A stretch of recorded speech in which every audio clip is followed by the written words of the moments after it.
And will you defend the former president until the end? Because I think I've already said that, haven't I? I'm not. Why do you feel the present. need to repeat it? I'm not Until present. the end, until he is walking out of that prison here. Hello, sir. Good morning. Good morning. Good morning. Have a good day. Just a quick update again. Oh, all right. Okay. Where can we do it? Let's do it here. Okay. We'll do it quickly. So we don't block cars. Yeah, please. Down Here. there, maybe. Probably here. So we can not block. All right. So I'm not looking into the sun as well. So Yes. maybe you want to come over here? All right. All right. Oh, okay. There you go. Okay, good job. Oh, okay lang. Is it okay to be here? Okay.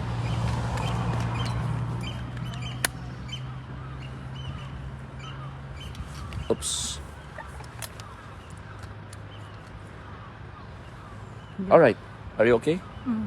Any updates, sir, inside the detention center again? Former president's in good spirits, and he's always happy to see us. I mean, his lawyers. Yes. Sir, can you give us details about what will the two Filipino lawyers, or at least two Filipino lawyers, will do with regard to the core team? Once again, whenever I need assistance with respect to the interpretation of Philippines law or the law, the constitution of the Philippines, then I rely on Filipino advice. I have two lawyers who I'm speaking to all the time. I'm not prepared to divulge their names, and I'm not prepared to tell you exactly on what they are working. You were asked last week if, I don't know if you're familiar with Attorney Harry Roque, Yes. if he was considered to the team or for this one. Harry Roque wants to be a member of the team. He supports the president. We've benefited greatly from Harry Roque's advice. Is he one of the two? I told you I'm not going to divulge names. Yes. Sir, you have one instance that you are being asked about what will be your hurdles or challenges if ever handling this case. What is your somehow thinking that it might be a challenge for you? I've answered that question previously in the context of victims' representation, and I've said quite clearly that the victims have a right to participate in the hearings. But the victims must also respect the right of the former president to a fair trial, and also the right of the former president to interim release, should he meet the basic criteria for interim release. And that is what we will be asking for in due course. Once again, I've told you I'm not going to tell you exactly when we're going to file that application, but that is his right, and we ask everybody to respect the judicial process. You have mentioned as well about political manipulation. Can you elaborate more on this? That's exactly what I meant, okay? Respecting everybody's right to be heard. That is what should happen during the trial. It should not be manipulated for whatever political end. Do you have questions? The palace actually reacted on what you have mentioned about the political manipulation, and they said, this is the verbatim exact statement of the palace of Malacanang. Important for him to know who manipulates who. The plight of EJK victims are being harassed. It is really he will face difficulties defending his client if regarding the admission of his client. We wish him all the luck. We have to presume that the suspect is innocent until proven guilty. Any reaction to that? Well, first of all, I'm glad that the palace has acknowledged the basic presumption of innocence, because the former president is innocent until proven guilty. Now, regarding whatever might have been said about harassment of witnesses, that is certainly not coming from our court. I can stress that time and time again. We have gone on the record and we have asked people to respect the judicial process. There is no harassment coming from our quarters whatsoever.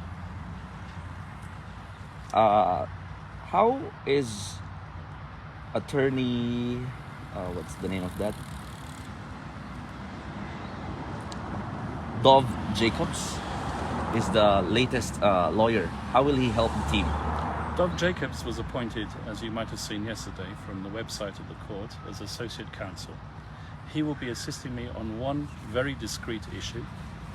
He's an international humanitarian lawyer and academic, very well known.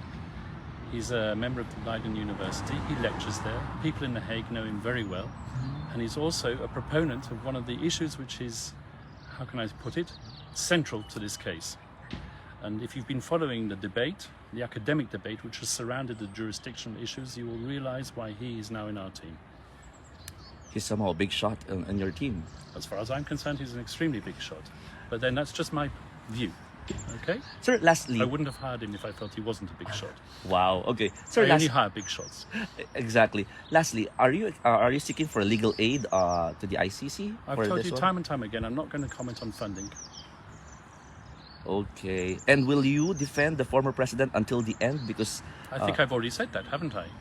I'm not Why do you feel the present. need to repeat it? I'm not until present. the end, until he is walking out of that prison here. All right. Thank you. Thank you. so much, sir. Have a good day. Have a nice day, sir. Thank you. Where's your companion?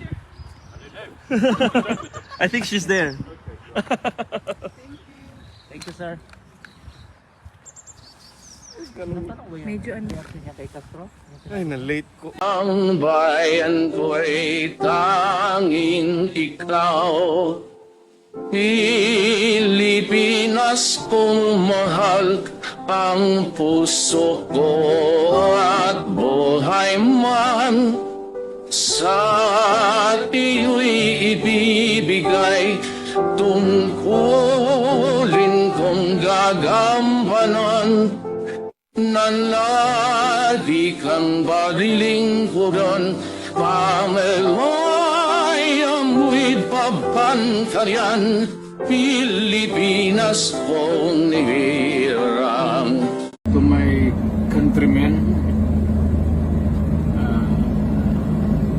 just to give you the current situation, I am about to land